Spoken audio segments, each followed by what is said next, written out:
He's gonna hate it now.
Ladies and gentlemen, welcome to Friday Night is Over. I'm just Friday night. Fuck, Jesus Christ. Wednesday night is overbooked. Where are we at?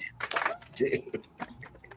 Sorry. Apparently there's a StreamYard issue. Apparently a new company bought it. We are streaming in 720. I've turned my camera off because latency has been a massive issue. But you know who's not latent or gay? It's Mr. JV. That's right. That's right. Big question. How do you take a B-tier premium live event with no heat whatsoever, with no storylines after a draft and make it a big success? Answer, you take it overseas to a country that has never had a visit from the WWE. Brilliant move by WWE President Nick Khan.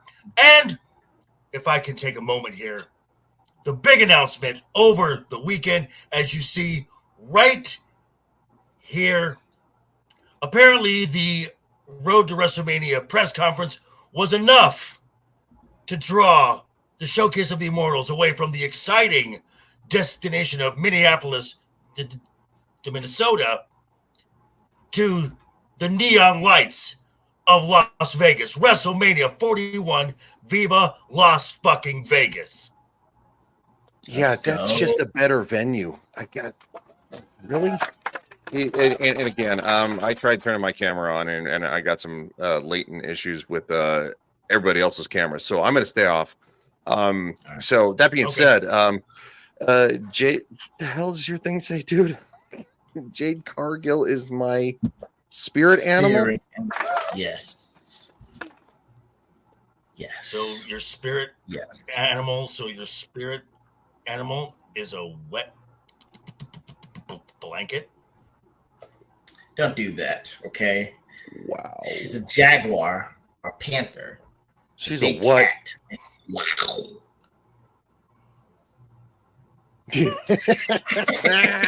Okay. Okay. I don't know what to say about that. I don't know what to do. Oh, I got lots to say. Well, let's say hi to the chat. Bring it on, sir. I'm ready. Let's say hi to the chat real quick. Yeah, JV says it's time for the main event. It's not Friday, but it's Wednesday. I fucked that up. Smash the like button, of course. Matt says double time. No, actually, ironically, with the new intros that we're getting not getting clipped because of the audience applause during said intros. I've tested every one. Haven't tested egos yet. We'll get there. Left Eye says, let the rock cook. We'll let the rock cook, but next week it'll be different. Trust me. What's up, Jake? It says, hey, y'all. What's up going, man? He says, hey, yo, Joker. Matt says, Backlash was way better than WrestleMania, and the first match was the best WWE match of the year so far. Matt also says, I could take Jade's wet blanket to the laundromat anytime. I probably want to be in the wet blanket with her, but that's none of my business. It's what's up, Brad. He can't be here tonight, unfortunately. Maybe later, if things clear up for him, he can be here. Hey, let's not squelch Ego's imagination. Well, not yet. That's true. Thank you. Pretty true. Oh, it's coming. Oh, it's coming.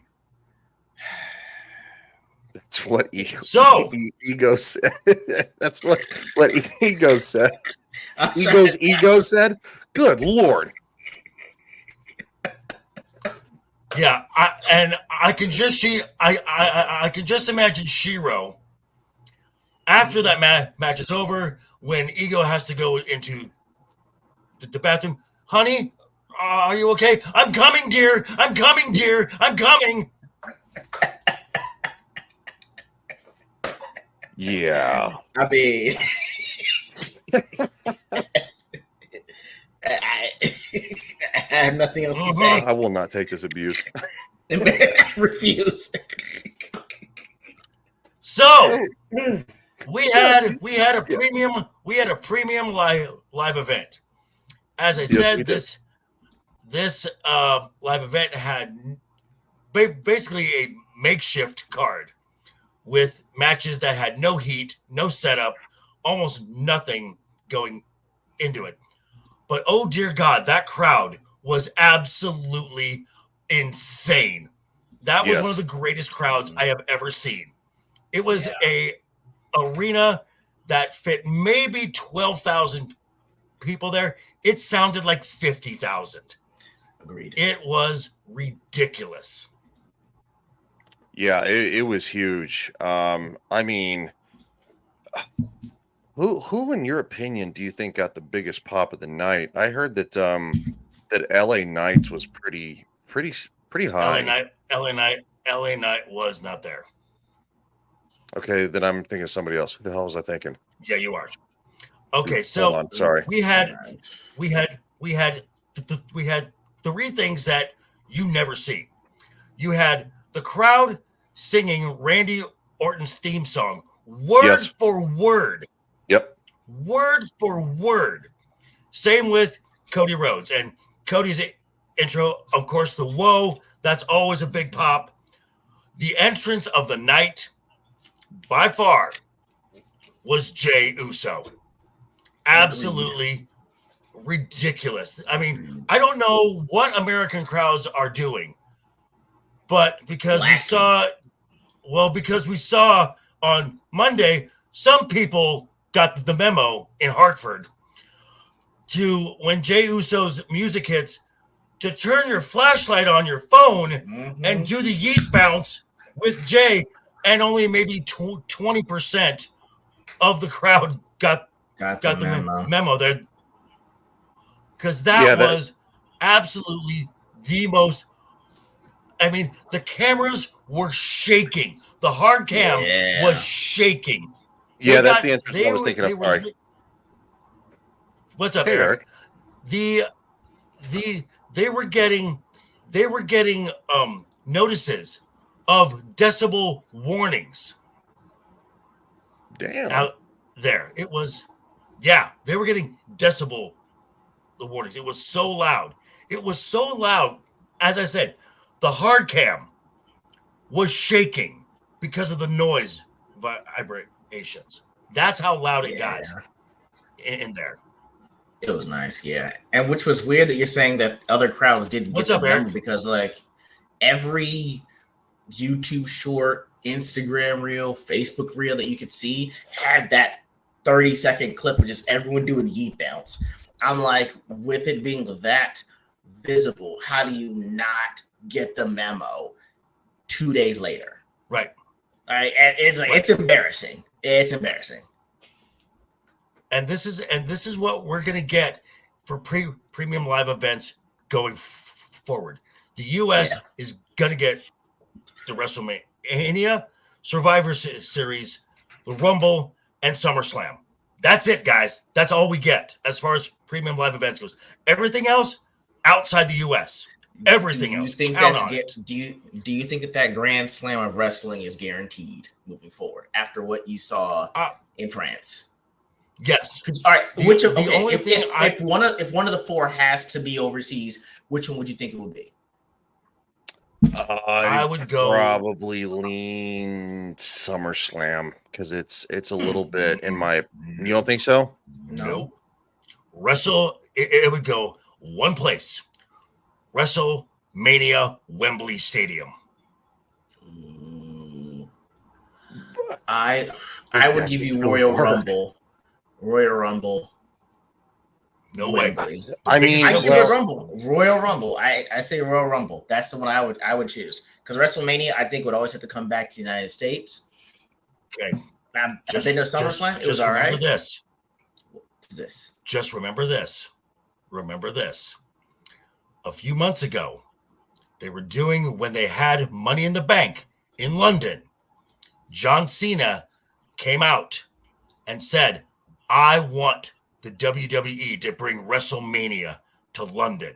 Again, nothing is by chance. That is not a random shoot. That is a tease. Because as we know, are you thinking 42? Every word. Within the next 5 years. When did John Cena that's say a pretty that, big statement. I would say probably in no, that was recently. It was recently that John Cena said that. Was this an interview or in the Money ring? in the ring? The ring. Yeah, that was when they were overseas. Yeah. After WrestleMania, that's when they were overseas. This was I still say Rumble. This was at last year's Money in the Bank. That was in the O2 in London. Well, I would actually, I got to be honest. I forgot that John Cena said that, so I would actually lean towards the fact that yes, WrestleMania going to London, after John Cena saying so, would bring in. It'd be kind of like the World Cup of wrestling. It would bring in so many people from other countries buying tickets because London is so much closer. I think it's kind of a central hub. Yeah, it is. It's a massive central hub. I think Ego might be having a couple problems. Now it's his turn. I'm in and out. It's like when I look at this on the on YouTube, it looks like I'm glitchy too. So I'm trying to cut in an account, try to help. Yeah, I think it's a StreamYard thing because it started with me and I had to turn my camera off and then it worked and then I turned it back on and you guys started glitching, but I was like, that's on my, but I saw that StreamYards is going through a senile growing phase. pains. Growing pains. There you go. It's the best way to put it. Fix it, bending spoons. Fix it. I wanted to ask. So I think we also. So I want to know just the best match, which I already know his answer. What do you think the match of the night was? I'm scrolling between the matches. Wow, Brad. Kind of like wow.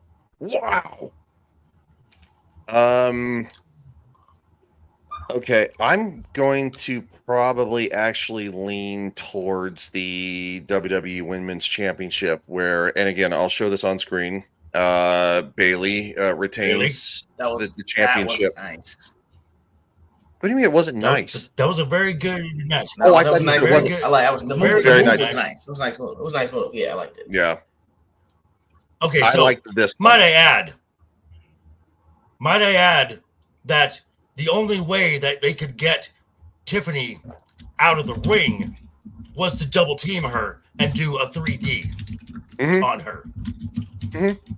Because that match there, Tiffany was not only involved in the majority of the match, she dominated this entire match. Yes, absolutely dominated it.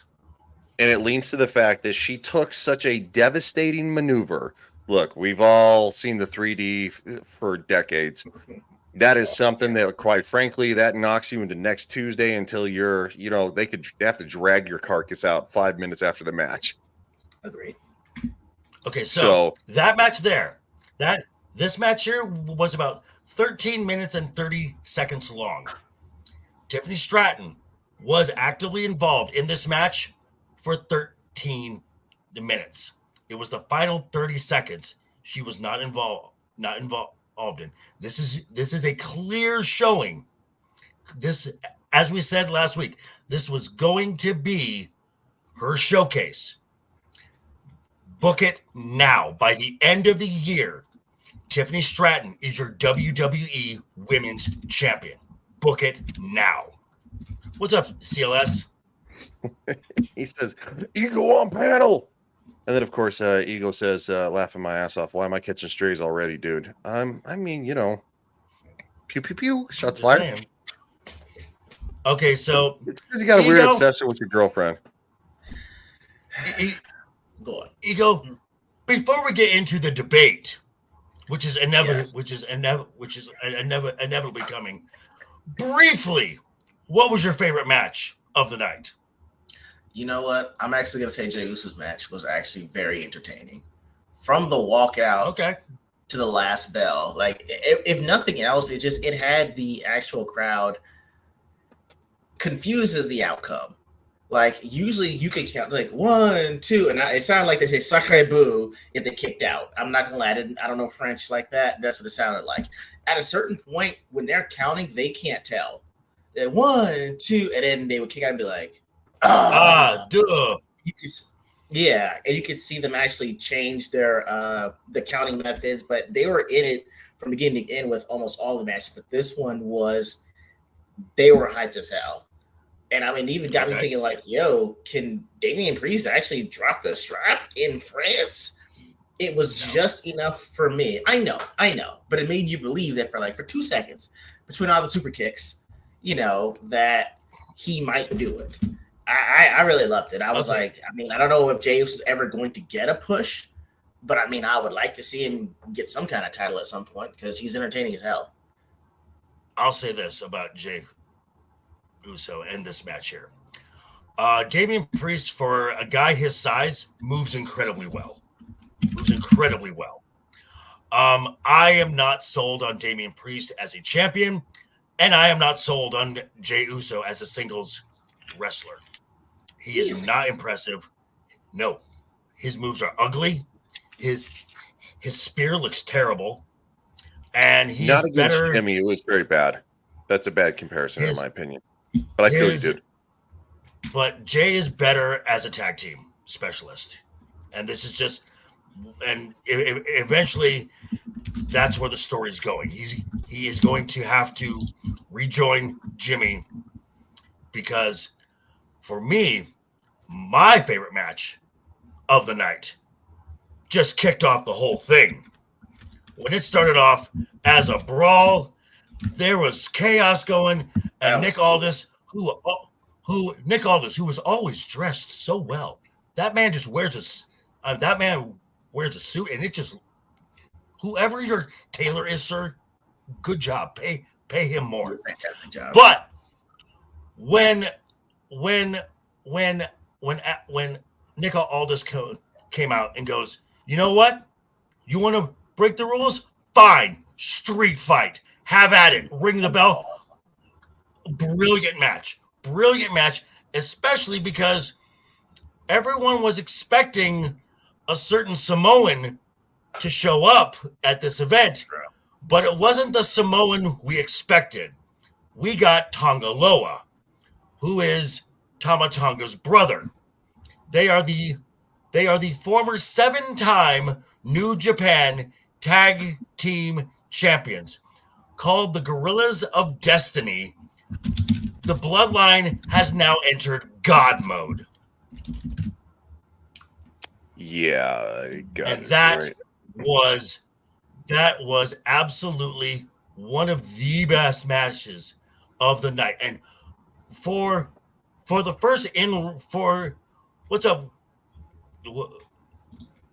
Wookie. So for the first, for the first time, where WWE fans got to see Tama Tonga, that man is a savage, absolute savage. I mean, he hit Kevin Owens with a clothesline that hurt me. and look, As somebody who has been critical of Kevin Owens in the past, that was a very, very good match. And so, also at the same time, sorry, Ariel, I didn't know that you're in the hospital again. I hope you're doing better. I hate to hear that you keep bouncing back and forth between the hospital. We got a lot of love for you around here, even on Star Trek. So, no, that was an incredible match, and trust me, when of course JV being on top of all of this, in real time, talking about the fact that Tonga came out and stuff like that. That was big. It was very big. So, and yep. a lot of people were kind of saying that they kind of, this is what a lot of people thought that Solo would be doing, but he hasn't really done it. And I think as the bloodline strengthens, it's going to be a better showing, in my opinion. This is going to be great. What I think is, because Jacob Fatu is signed by the WWE, and this could be setting up something that would just feed villages for days. We're gonna eat well if this happens. If when the bloodline, the OG bloodline, reunites, come to Survivor Series, War Games, you have The Rock, the Gorillas of Destiny, and Solo Sikoa versus Roman Reigns, the Usos, and Jacob Fatu in a War Games match. Yep. Holy shit. How's a War Games match work? You've never seen a War Games match before? Mm-mm. Okay. A War Games match. This is actually an old concept that has been brought back. It is 2 rings side by side. Oh, that. With a massive, Okay. With that massive steel cage around it. Yeah. Okay. Yes. Oh, that's a War Games match. Okay. Yes, Matt. Battle of the Bloodlines, Civil War, whatever you want to call it. The road to WrestleMania starts.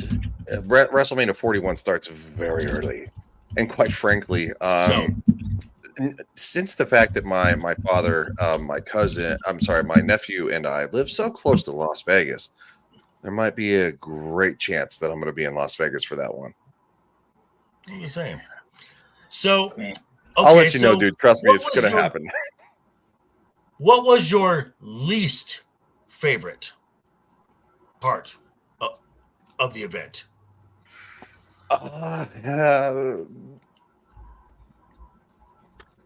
got one. It was this. Fuck, I'll just fucking show it. And it's probably everybody's, except for one person. It wasn't good. When are you going to keep scrolling to show me the worst one? This one? No, I think your computer's broken. You can just keep scrolling because that was not the worst one. No, this is the worst one. Ego?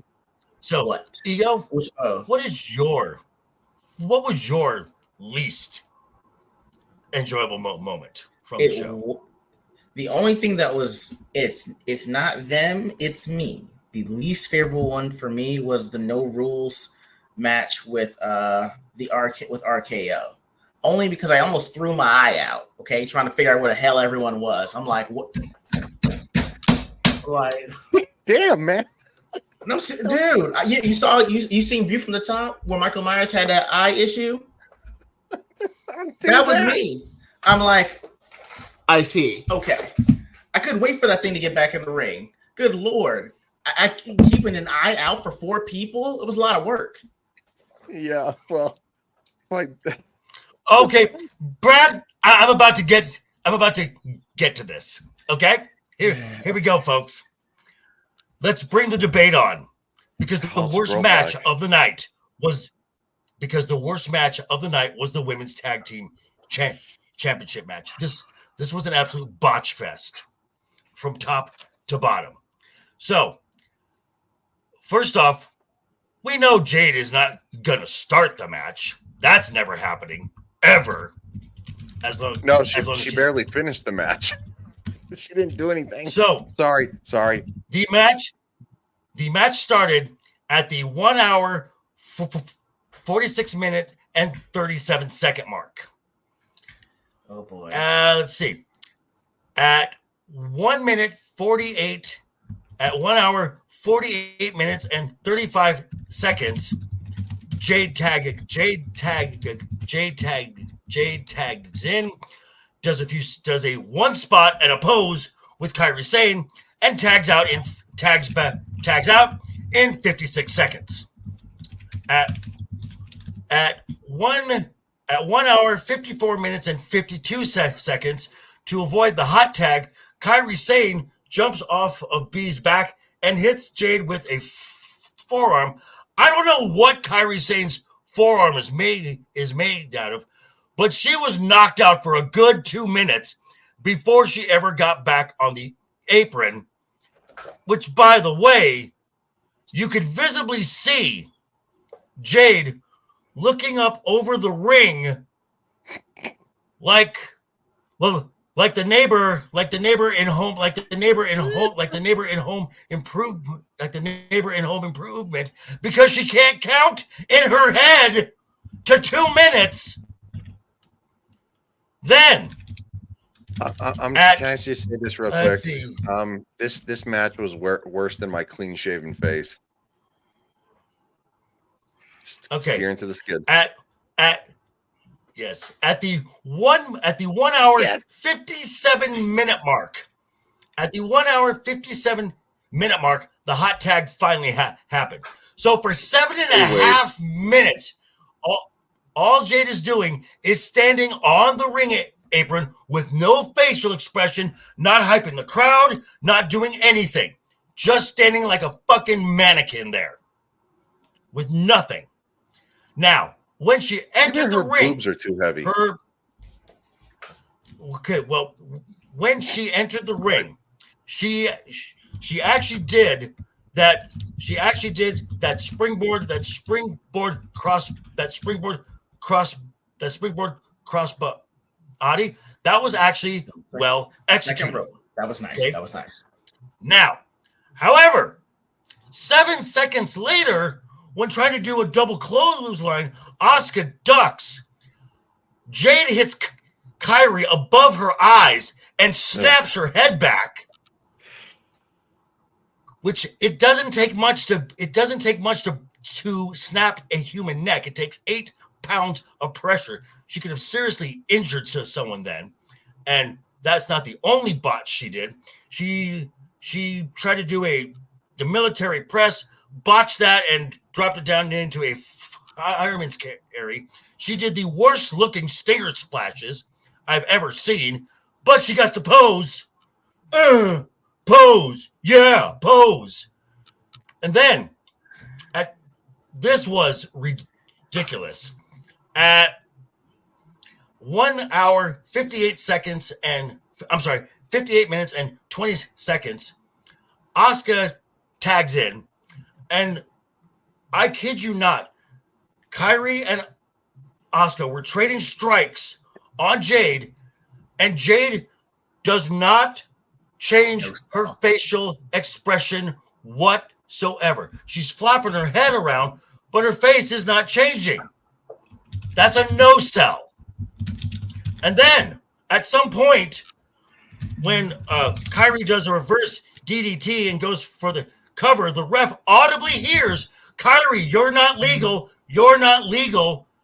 but is allowed to stay in the match for another 2 minutes," and then Asuka has to tag in.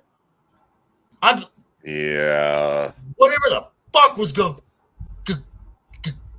on here. And so this was the unpardonable sin. The unpardonable sin. At the 2 hour, 25 second mark, Kairi gets Jade on the ground, puts her in an armbar, and Jade does nothing. lays there like a corpse. Complete no sell. Absolute no sell whatsoever. Because Asuka got B in an armbar, and B, because she's a professional, knows how to sell. But no one's gonna care because the match ended with big move, power move, turn her over, put her in jaded, big slam, yay. Now, and the headlines too is that she's like going, oh, she beat this. I don't know what the fucking chick's name is either. She beat this girl in AEW like this, and I was like, oh, really? That's the big sell of the moment. Okay, so if you watch that match twice, when both Kyrie and Jade are on the ground or on the mat, Kyrie takes her open palm and smacks her in the head. Those are 2 receipts she got. Jade got receipts during that match. Now, the match went about 17 minutes and 28 seconds. What did I say last week Jade's ceiling was? About 5 to 6 minutes tops? Is that what I said? Yeah. Right around there? You're not going to break 10 to 15, 20 minutes. Not even 30 minutes. Jade's total in-ring time by herself was 6 minutes and 8 seconds.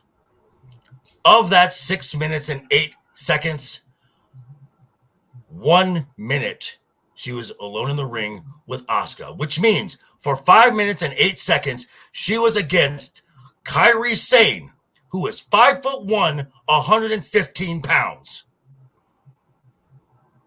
And it's a shame because this match, Kairi looked the best she has ever looked in her second run with the WWE. And now you get a belt put on someone who won't defend it, who can't sell. Again, I can forgive the press botch. Botches happen. The miss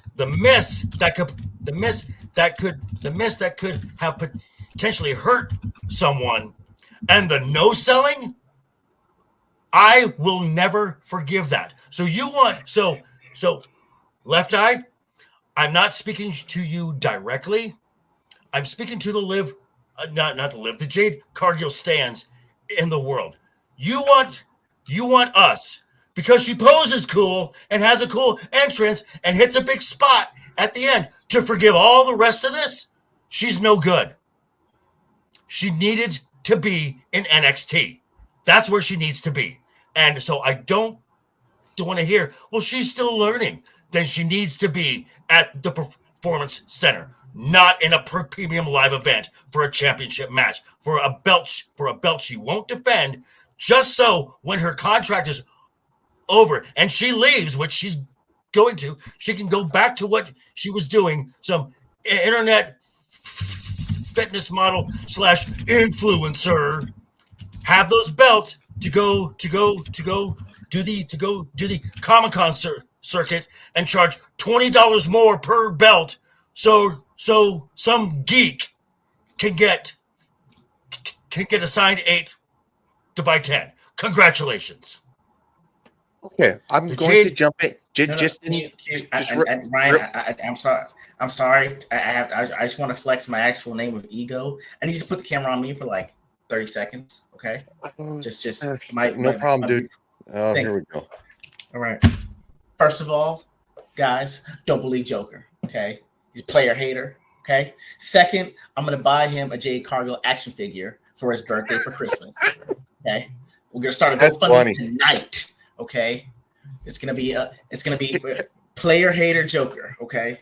Can I get one too? Second. Oh, dude, you get one, she get one, everybody will get one. Yes, of Jade Cargill's action figure. Okay?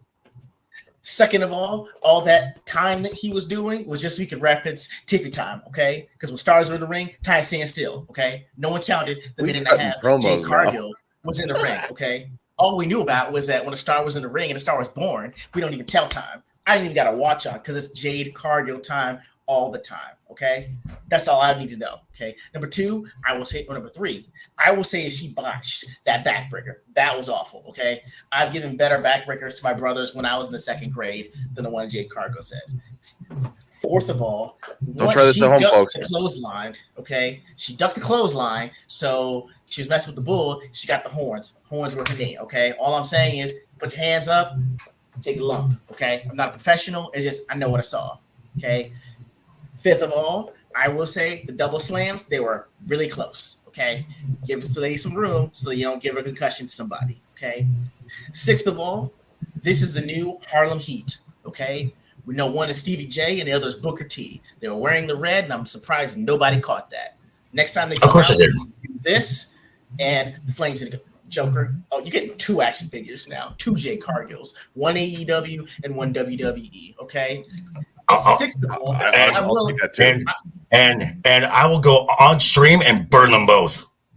Oh, that's not nice. Why would you? This is her. You know what? Okay, then you know what I am going to do. Me the AEW one, and he can go to WWE. I'm gonna go to a Comic-Con, a WrestleCon 5 years from now, after Jade's won the tag team title and the world title for the women's. I'm gonna go there, buy you a pink women's championship belt, get a 6x10 of Jade inscribed my #1 fan, Joker. Welcome to the Jade Cargilstani. Okay, that's what's happening. You've set this okay. I hope you're happy. No, Ryan, y'all go nuts. Ryan. Yes. Okay. A little peek behind the curtain here. Okay. Hold on. Let me ask a question first. If someone is known for being a no seller, is that a good thing? Oh no, it's horrible because nobody will sell for you. Like going, if you don't sell, that's how you get over. You sell for other people when you're new, because then later on they'll respect the fact that you sold for them and they'll put over for you. Like if you don't sell, nobody's going to sell your shit worth. You're going to be like at the fucking flea market. That's no joke. Seriously, that is one thing they teach you: sell, you sell, you sell. Okay, but would you believe? Oh, shit. The Big Show could sell on Rey Mysterio? Yes, I've seen it. He did. I've seen it. He's 7 foot and he's like 500 pounds, probably like 457 pounds, whatever. But like going, you watch the Big Show get kicked in the face with a 619 and be like going, ugh, and flop backwards as best as a 7 foot, almost 500 pound man could. Like I'm just saying. Now, and when I met I met randomly, I met Diamond Dallas Page just on the street somewhere, and we talked, and he said the two best people he has ever worked with, because they sell and they never put you in a position to get hurt. One of them was the Big Show, Paul White. Yep. Now, he was known as in WCW as Paul White. He was known as the Giant, but his real name is Paul White. As someone who almost got a receipt for a botched clothesline, if you hit somebody above their eyebrows and snap their head back, that is dangerous. It is dangerous. I didn't say it wasn't. I wasn't saying it wasn't. So it was with Ricardo Rodriguez, who is somewhere in the neighborhood of probably 5'9", 5'10". I botched a clothesline. I am 6'4". Hold on. That's my reference. Okay. Yes, I was going to ask how tall you were. Okay. I'm 6'4". I botched a clothesline and I popped him in the mouth. It wasn't the head, but it was enough of the mouth that like when you're gonna get a snap. But the thing is that he's Ricardo Rodriguez as Alberto Del Rio's in-ring announcer who had been in the fray. He had been wrestling. He told me, he's like, you get one. And I was like, what? And he's like, that was your one? He's like, you get one botch. He's like, if you pop me again, why are you leaving? I mean, I'm trying to get a camera to work, bro. It's fine. We'll all turn our cameras off if need be. Go ahead. He's like, you get one. He's like, if you do it again, he's like, I'm actually gonna punch you in the mouth. The next time I go to clothesline you. And I was like, oh. And he's like, yeah, it's business. He's like, going, because if you screw up, you hurt somebody. You hurt them bad. And that's why, again, as JV said, she got clocked up after the screw up. Fair. Twice. Now, I will say, depending on who you believe and what they're saying, and I do think it's concerning because I could see it in parts, was that they were saying that Jade is forgetting spots. Yes. In general. Yeah, yes. I could see that. I'm like, that's, and for me, it's like, you shouldn't be missing spots in a main event. Okay. She has basically said we have not gotten anything different from the Jade Cargill from AEW. This match has basically told you, I'm not changing. I'm not going to do the work. I don't need to get better. I'm not going to change. That's fair. So that's fair. If this is the case, if she's missing spots, she can't count. She botches moves. She no sells. Fair. As opposed to the one who dominated the women's championship match, Tiffany Stratton, who takes bumps, doesn't care if her hair gets messed up, sells moves in her face, in her body, everything she does, doesn't miss spots. There was one pause in that match where there was a slight little awkward moment there, and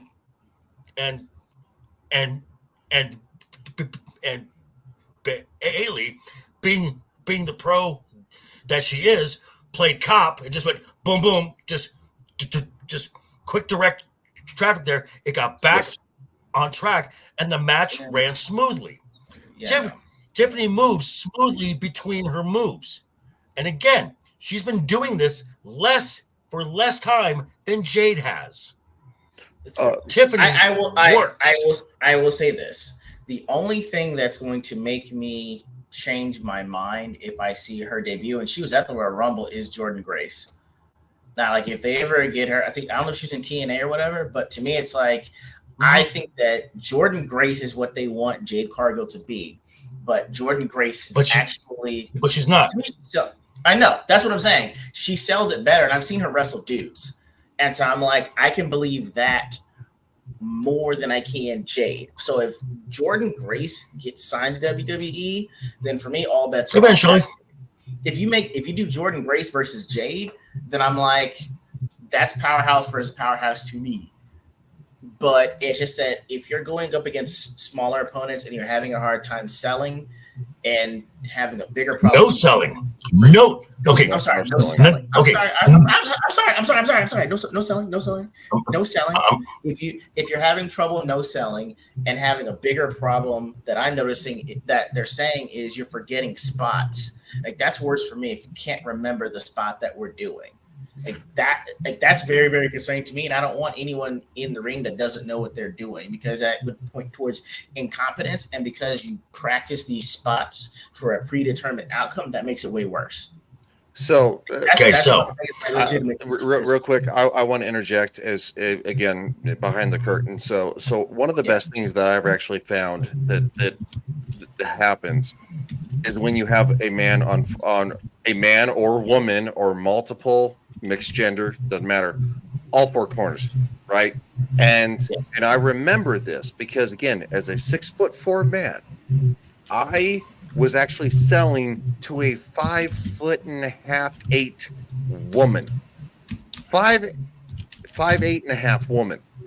And I actually let her go and do leg locks and stuff like that. And when I stood up, I was kind of being groggy. And I told her, I was just like, when she picked me up, I was like, choke slam me. Oh. And she was like, what? I was like, choke slam me.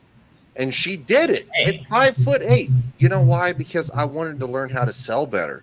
And then when a younger, a little bit, more athletic man came into the ring, I was still kind of selling because I was still kind of groggy and stuff like that. And I did like a desperation choke slam on him. I let him beat me up just a little bit, and I was like going choke slam, and he's like, okay, and then I just like choke slammed him, and so like that, it's called a round robin. That is the best thing you can do, and quite frankly, if I could actually do that to this day with in a ring with Jade Cargill and 2 other superstars, and I would sell better than she does. And I am a 6'4", 260-pound, probably about 20 pounds overweight man. That's my problem. So that's the problem. So from the behind the curtain standpoint here, you're given a choice. You're in a intergender match or whatever. Would you rather work with Jade Cargill or Tiffany Stratton? Tiffany Stratton. Not even close, huh? Not even close. Because quite frankly, again, she's going to try to manhandle me, and I outweigh her probably somewhere in the neighborhood of, I don't know, like good at 80 pounds. What's her weight? Somewhere around there. What's her build weight? 160. 160, yeah. So I actually outweigh her by 100 pounds, and she's going to try to manhandle me. And the first time she screws up and she pops me in the face, you get one. And that's how I learned. You get one. You pop me again, I'm going to pop you back. What As a woman, too. And now, it doesn't matter if it's across the shoulders. It's an intergender match, but I'm saying, like, what is it, a stipulation? Like, are we doing like TLC or anything that I might get hit with something? Okay. Hypothetical, dude. This is a hypothetical here. Who would Ryan rather work with, Jade or Tiffany? The answer is Tiffany. If we don't leave the ring, I'll wrestle with Jade. I would let Tiffany. Hold on, real quick. I would let Tiffany Stratton drop kick me in the back of the knee or the stomach, like knowing the fact that she'd be able to do it, because unfortunately the thing is that in my opinion, Jade would actually try to do like some weird clothesline, and being that I'm taller, she'd probably actually hit me in the Adam's apple and the throat because she hits too high. So what you have to do is you have to actually take your arm, you have to cant it down a little bit, and you have to hit them across the V of the chest. So it's shoulder right here. Yeah, exactly. It's shoulder and mid chest. So are you coming down? Are you aiming down or like up for how tall you are? It's literally it's a down. You aim for the breastplate and the large shoulders. Does that make sense? Oh, yes, it does. Okay. But no, I would actually be afraid that she would probably actually hit me because I'm taller than her.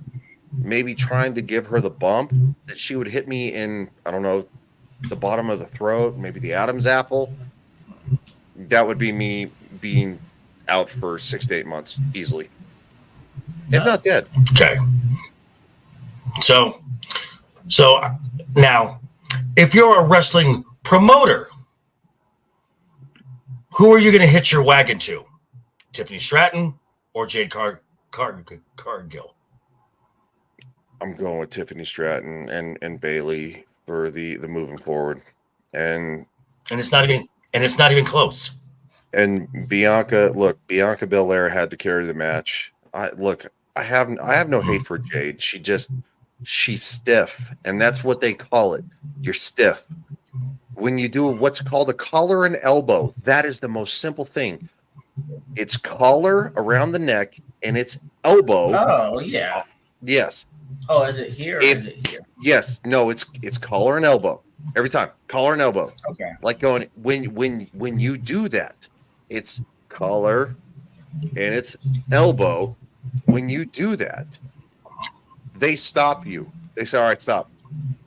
And they walk up and they see, are you stiff? Are you loose? Like, what do you need to do? And then they watch it faster. Collar and elbow, collar and elbow, collar and elbow. And that's how you train. If you are stiff, you are going to hurt yourself and you're going to hurt somebody else. It's just a fact. You'll look like you're tense, but you're not tense.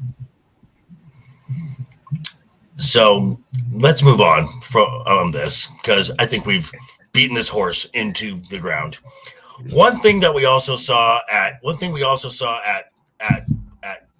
Backlash for the glimpses that we've been getting on WWE Premium Live events and TV of late are the QR codes. This is based off the White Rabbit campaign, which signaled the return of Bray Wyatt. This is clearly Uncle Howdy and what is rumored to be the Wyatt Six. Now, the last time we saw a series of letters and 2 numbers. We saw a U, we saw an E, we saw a D, we saw N, we saw a J, the numbers 5 and 1, and an A. Now, Pro Wrestling Insider seems to think that they have cracked this code. The U is obviously Uncle Howdy. The E is Eric Rowan, who we know has signed with the WWE. Yes. The D is Dexter Lumis, who if you've watched NXT, you know who that is. N is Nikki Cross, which explains why she was just this stoic, weird person in her last run and didn't do much except be kind of a creep in the back area. The J, Joe Gacy from NXT. This is a call-up. His current character is kind of straitjacket-ish, so this fits here. Well, that's 5. So there's the number 5. The remaining 1, the A, Alexa Bliss. Makes sense. Oh, because I didn't. Alexa Bliss has said numerous times that her program she did with Bray Wyatt was the most enjoyable, most fun she has had in her entire career, including when she was racking up championships. That would throw such a twist on that. Also, at the same time, Eric Rowan being back again, living in Tampa, Florida. Big man. Going to what was it called? It wasn't 24-hour fitness. It was I'll think of it anyway. I went to the same gym as Eric Rowan and Dave Bautista, and they're big dudes, and I'm a big dude. Yeah. And quite frankly, Eric Rowan, I didn't really kind of bother at the time because he was kind of coming up. But when I saw Dave, I was like going, "Hey man, big fan, nice to meet you." And he shook my hand. And he was actually a really nice guy on the way out the gym. So nice. Yeah. So thoughts about the Wyatt Six? I would love to see that, without question. And I would go nuts over that. Also, in a Q&A, Alexa Bliss was asked what her favorite wrestling gear was. And she said, it's actually one I haven't worn. It's inspired by Wednesday Addams. Okay. We also have Wednesday season 2 coming soon. Just for the record. Yes. Just for the record. Ego. Okay, so what do you think, man? I mean, it sounds like it's a cool premise. I mean, the fact that they're kind of putting it in as a QR code, I would have just tried to click on the code and wouldn't know what was going on. But I mean, the fact that they have seemingly long-term plans for this, I'm with it. I mean, I do like the more they can flood with talent, the better, especially the women's division. So I'm here for it. But enough with the codes now. Let's just get to Uncle Howdy showing up. It's getting over now. And speaking of Bray Wyatt and the Wyatt family and the Wyatt Six and everything else, Ryan, you have a little thing you wanted to interject for this week. That's true. We're doing something called Overbooked as War. It's a play, of course, off our show, and of course, old nostalgia. And quite frankly, it was JV's turn to pick. Not going to show the actual video, but we're actually going to show the. We'll just listen to the audio because, quite frankly, we don't want the copyright claim. So, Mr. JV, there it is. I'm going to show this. We're not playing it yet, but this is what you picked. It's 2 minutes. Yes. And you. Oh, stop. Start playing. Damn YouTube. Okay, so this is the SmackDown after the Elimination Chamber premium live event or match to determine the WWE champion. Now, this was a moment where WWE took a risk because the current champion going into that match was John Cena. Now, if you go by the old Vince formula, any match like this where a champion is involved, the champion is always one of the last two. Well, in this case, out of six competitors, John Cena was eliminated third. So you had half a match with uncertainty as who was going to walk out the champion. It ended up between Bray Wyatt and AJ Styles. AJ Styles goes for the phenomenal forearm. Bray Wyatt catches him, hits Sister Abigail, and 1, 2, 3. This was a big change. This was one of the few times WWE took a risk and didn't go the safe route. So this was the SmackDown following that.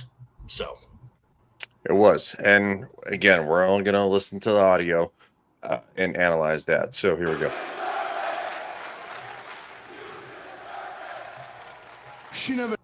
So the crowd is chanting, "You deserve it." That's big. Yes. The chat, I'm sorry, the chat. Well, it's kind of the same thing. The crowd, the chat, they wanted it. Said that this would be easy. They will lie to you, she said. They will. Okay, and real quick, I want to highlight this. This is the man who started out as Husky Harrison and ended up as Bray Wyatt. And Husky Harris. Husky Harris. He was fucking incredible. Try to denounce you, she said. They will try to steal your gift, and she was right. Sister Abigail always spoke the truth, and so do I. So when I tell you that I knew this day would come, I am not telling you a lie. And on this day, in this moment in time right now, this very second, I can truly say that I have the whole damn world in my hand. That's awesome. Goosebumps. Yeah. Oh, it gets better. It gets better. Very, very good.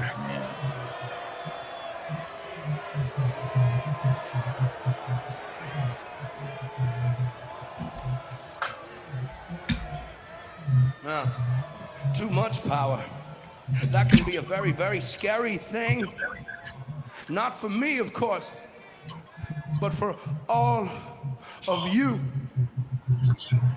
So I say unto you, open your ears and I will sing you. I just want to highlight this. Look at that. The shadow, the spotlight, the darkness. A beautiful melody. Open your eyes and I will show you the wonders of this world. Walk by my side and I will lead you to paradise. That's awesome. Piece of shit. Wow. He's very good. In my way, and you will burn in the fire. Ladies and gentlemen, I would like to welcome you all to the era of what? That's awesome, man. as a God, Fox dude. I miss him. The best thing about Wyatt was this.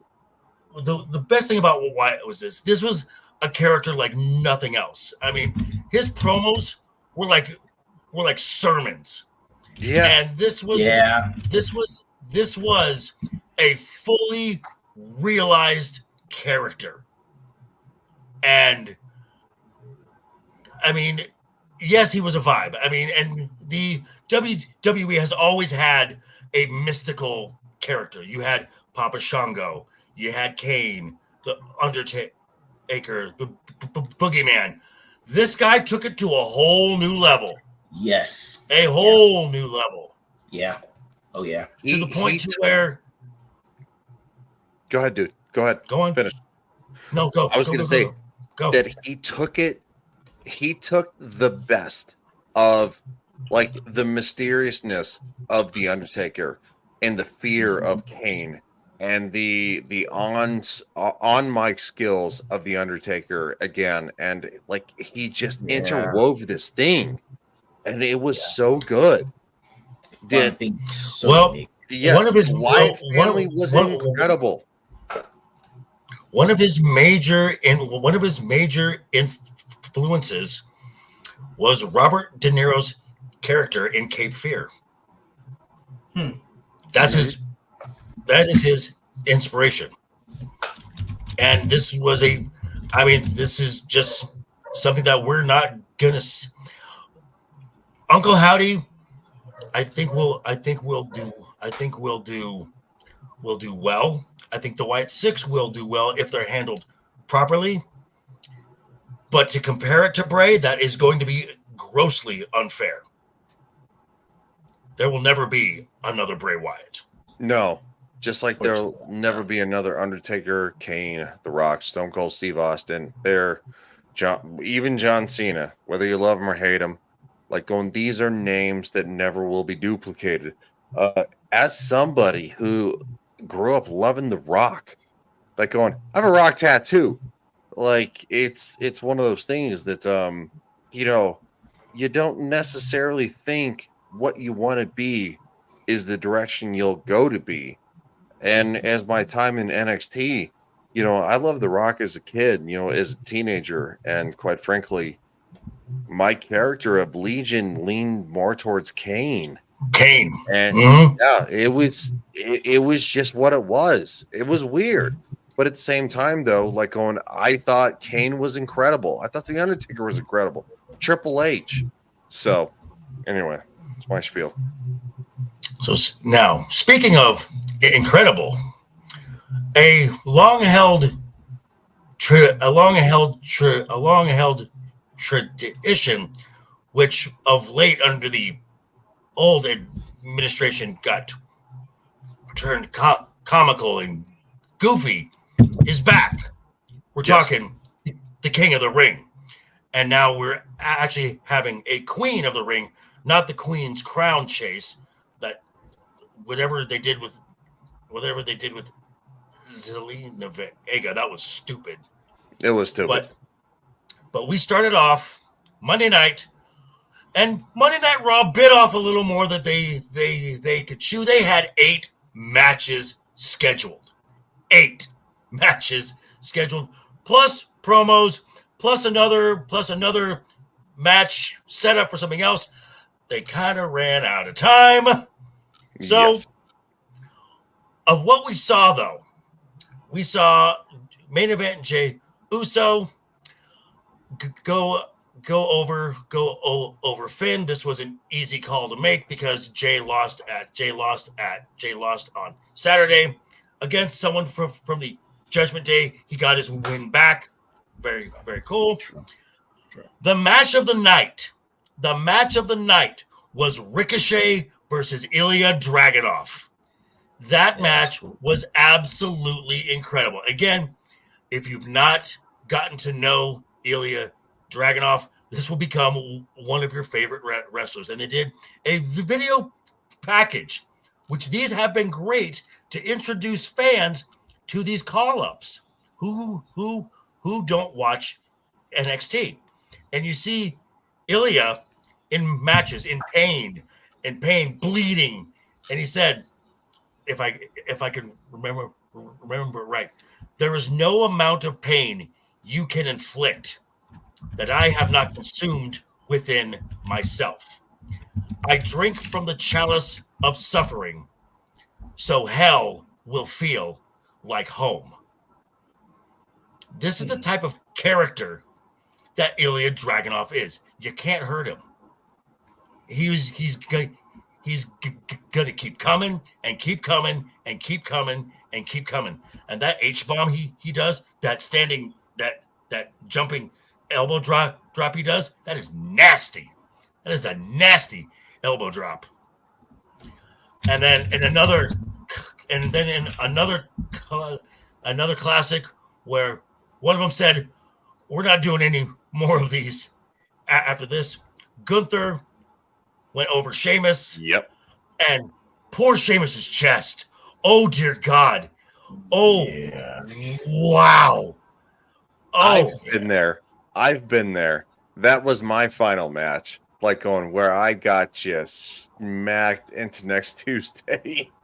That's how you know you're selling it, dude. That's how you know you're selling it. You're working the job.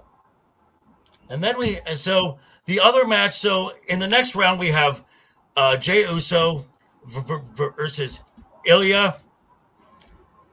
Me personally, I think Ilya goes to the next round, but then again, I am biased. I do not like Jey Uso as a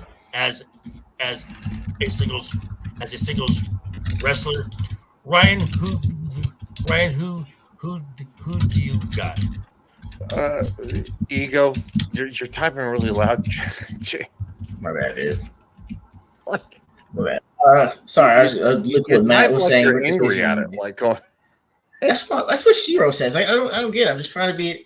I thought it just types fast, but I sound angry. My bad. Go ahead. Sorry, JV. Say that again, please. So, your thought for Ilya or Ray or Jay to move on to the next round? Okay, so it's in my opinion, I'm gonna say Ilya because Jay is already on a different path, in my opinion. Given Backlash, but I think Ilya. Okay, Left side. I just saw Ilya's finisher. I'm gonna go with Ilya. It's cool. It's a pretty cool finisher. I mean, and you're right. I think Jay is on a different path, and it sounds like I think that even he could be further over. I'm not sure if they would at this time with the roster and the storylines that they're going to try to push in the future. So I'll take Ilya on that one. Also, real quick, I would love to say the fact that they're bringing back King and Queen of the Ring, they're adding to it, is incredible. Because again, Joni Lore is China, was a part of King of the Ring, and she was one of the first to be like, "Oh, we could have a Queen of the Ring." There's nothing wrong with that. This has been around since the very early Attitude Era.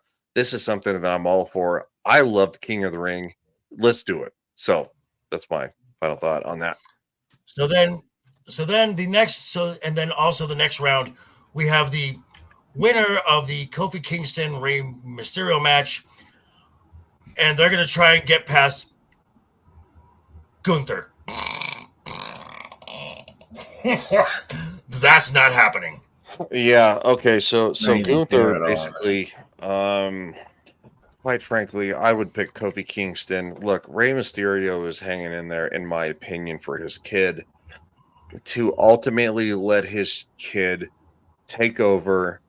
Dominic Mysterio take over as this, the mantle of 619. Not necessarily as like a Marie Mysterio, but like go and take on the mantle of doing 619, doing that crazy stuff. I think that would be a lot of fun. It's different than taking on a name, like Marvel does, like going, "Oh, we have a new Captain America." Like, no, there's only one Captain America. Find something else. So yeah. Okay, well, I think actually, as far as the Kofi Ray match goes, I think Ray goes over Kofi, because on Raw we have seen Imperium versus the New Day in every iteration possible. That's nothing new. So Rey Mysterio coming up from SmackDown, this would be a different wrinkle. The outcome is going to be the same, and that is no one's getting past Gunther. So on the Raw side, to go to the finals at the Premium Live event will be Ilya Dragunov versus Gunther.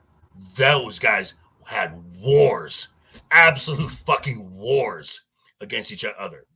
Now on the SmackDown side, for the men, I've caught this. I have not seen it in any official on WWE website or their X account or anything, but I've seen this: Randy Orton versus AJ Styles in a first round match. Okay. Baron Corbin versus Carmelo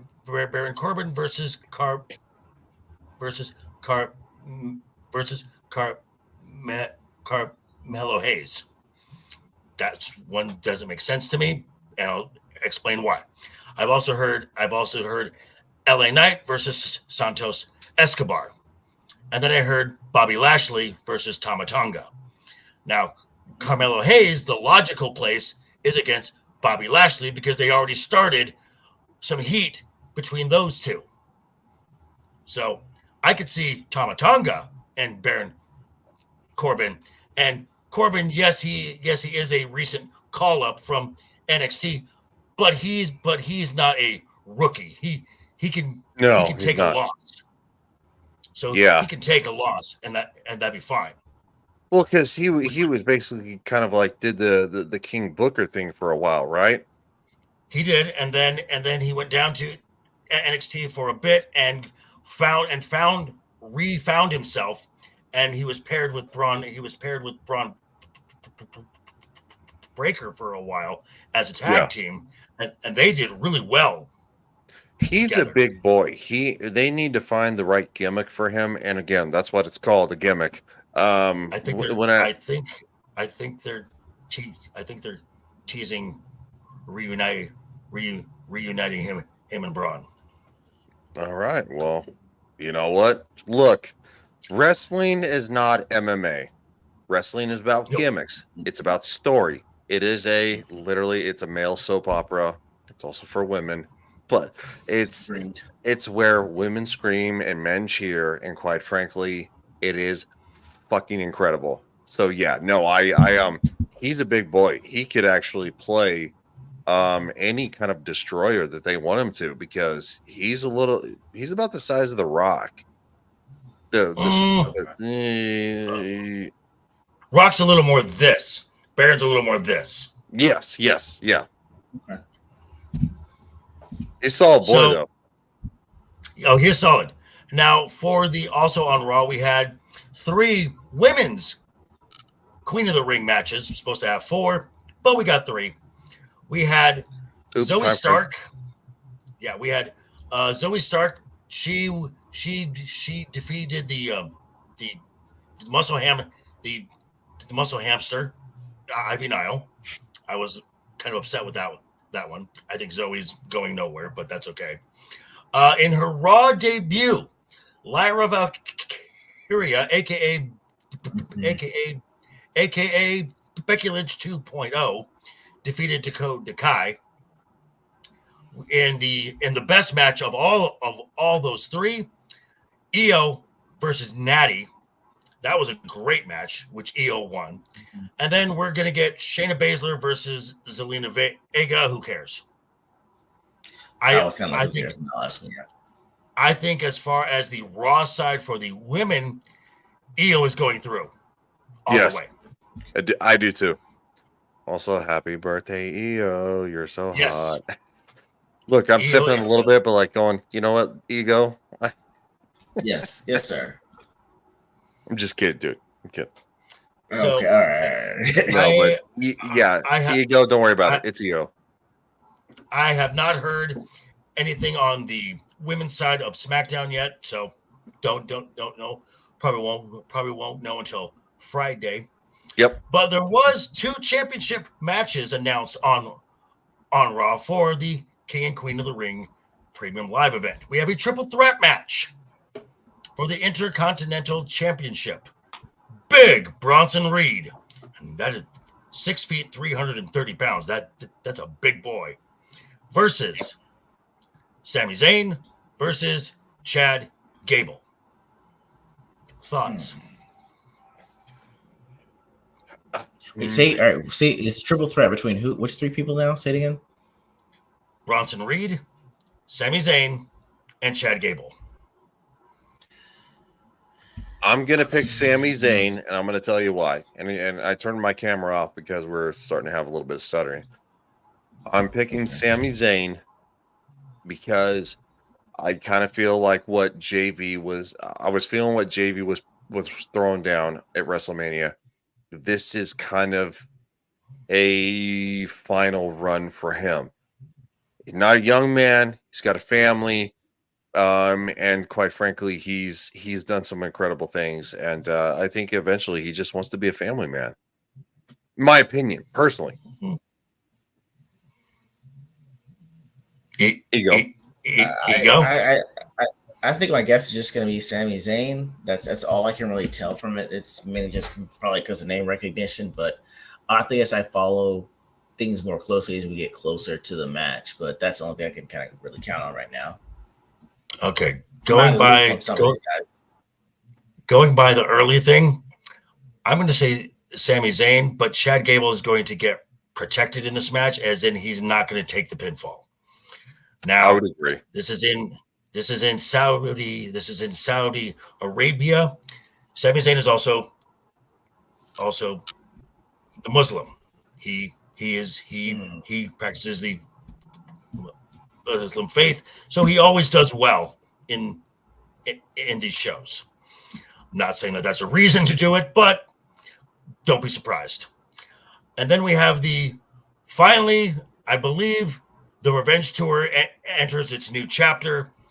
Becky Lynch versus Liv Morgan for the Women's World Championship. I personally think this is where you put the belt on Liv. If not now, it's not going to happen. I would agree. Because again, Becky came back kind of in a clinch. You can tell she's acting in said fashion, like going, well, she's stalling, right? Because like going, I'm saying that Becky just wants to be a mom for a while, and then she'll make a triumphant return. So and also Lynch is waiting to negotiate her new contract. Now, her husband just re-signed, along with others that have re-signed. Finn, Drew, who else re-signed? Somebody else did. But so she was ready to go on vacation while her husband recoups, gets surgery, spend time at home.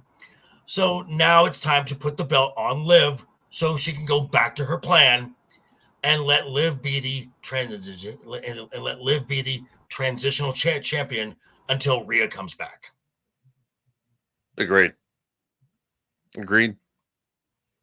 They needed a big name to pick up the belt after Rhea got hurt. Like going, and that's right. And that's okay. So Liv is a name. Yes. And Liv has a trust me, I know, I've had to deal with them, very devoted online fan base. But the match at WrestleMania, this was to legitimize Rhea. Yep. So Becky was the final mountain to climb. So this was the final mountain to climb. So for this title now, instead of just being handed or to be won at a random battle royal, this now puts a stamp on the title that it is now legit. This is, and plus I don't think that Liv is going to win this belt clean. There's going to be shenanigans. I think the budding storyline with her and Dominic is going to play a part in this. So that's just what I see. Yeah, no, I would actually lean towards that. And again, in the private chat, dude, I don't think it's us. I think it's you. Yeah, it's probably me then. Okay. But then again, I've had problems broadcasting, so I'm gonna stay off camera. I think we kind of covered everything. Well, there was one more thing. Okay. Where because I did this video last week where I predicted who I think will be the champions on both brands for January 1st of next year. Making a prediction way too early. Yeah, what, 8 months? 8 months, right?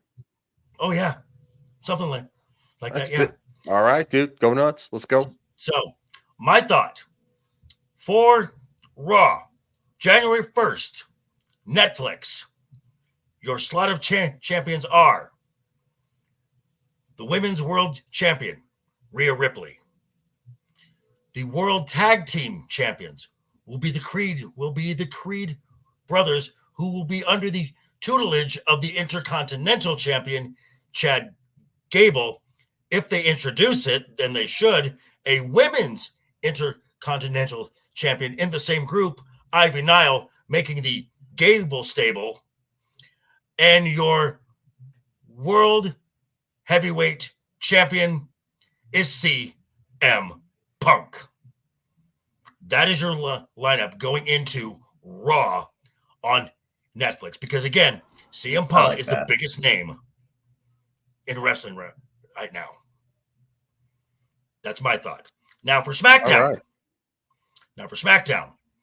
Your United States champion will be L.A. Knight. Yeah.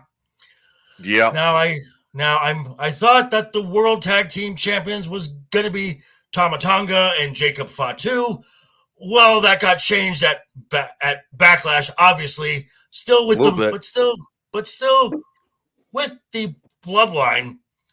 Your WWE Tag Team Champions will be the Gorillas of Destiny. Your WWE Women's Champion is Tiffany Stratton. Book that now.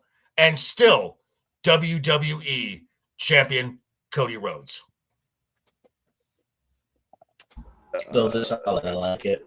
Yeah, no. I would agree with a good solid amount of that. Yeah.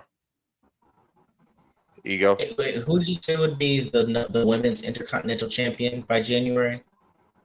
Ivy Nile, the muscle hamster. Yep. Okay. Because I think that Gable is going to align himself with the Creed brothers and Ivy Nile, and eventually those three are going to turn on the Alpha Academy and Maxine Dupree. You're probably not wrong. Exactly, Brad, and that'll be SummerSlam. Which it's sad because that event will be more about the start of the Bloodline Civil War than Cody Rhodes. That's the problem. That's the problem. I will say this though, that for all the blustering and stuff like that, The Rock and Cody Rhodes, like watching them go back and forth was so much fun. The beating them up, like throwing people against buses, it was incredible. It was so much fun. It felt because there wasn't any mic work being done. If your name was Cody Rhodes, no, he did mic work. Yes, he did by himself, not with The Rock. No, he got a few in. Yes, he got a few in. Yeah, Not, Dude, he got not, to smack the shit nearly, out of The Rock. not nearly as much time as The Rock did. Let's be honest. The Rock Well, dominated yes, that entire WrestleMania season. he Dominated he it. he did, because it was made to look desperate. And then when Cody Rhodes won, that's what it was about. Come on, that was an incredible WrestleMania. Was it the best ever? No, it was not the best ever. The Rock overshadowed his own cousin, who was the main event of the night. Yikes. Yeah, Cody can't. Well, nobody can really keep up with The Rock on the mic. CM Punk can. Absolutely. CM Punk is probably one of the only ones ever. Maybe Cena. I'll put Cena behind. I'll put Cena behind CM Punk. Cena embarrassed The Rock 12 years ago. Dude, it was a work. Like, that was the thing. It Just was saying. Just saying. But the best rivalry in the history of WWE, Stone Cold Steve Austin and The Rock. Yeah, no one cares. It's over. Wait, hold on. You say no one cares about Stone Cold Steve Austin and The Rock? No, it's over. He's lying. He's lying. He's lying. It's over. It's over. It's done. Absolute falsehoods. Absolute the best story. The best story. The best story in professional wrestling history. The bloodline, by far. This is a 5-year story that we're okay. I'm not saying anything against that, but thinking that the rivalry between Stone Cold Steve Austin and The Rock is like, really? Stone Cold and Vince is a better rivalry. Yes, Brad, you're right. What the fuck are you talking about, dude? Like, Stone Cold Steve Austin's final match was with The Rock ever. Yes, it Kevin was. Owens. It was the last match was Kevin Owens. No, that was an official match. No. WrestleMania 38. Yes, it was. Stone Cold Steve Austin still equates his final match to The Rock when The Rock won. And he told him, he's like, I love you, man. He's like, thank you for everything. Okay. After Stone Cold Steve Austin thought he had a heart attack. Okay. Kind of had a heart attack. Okay. But anyway. I'm just saying. We can do this all day. All right. I know. Ego, come back. Baby, come back.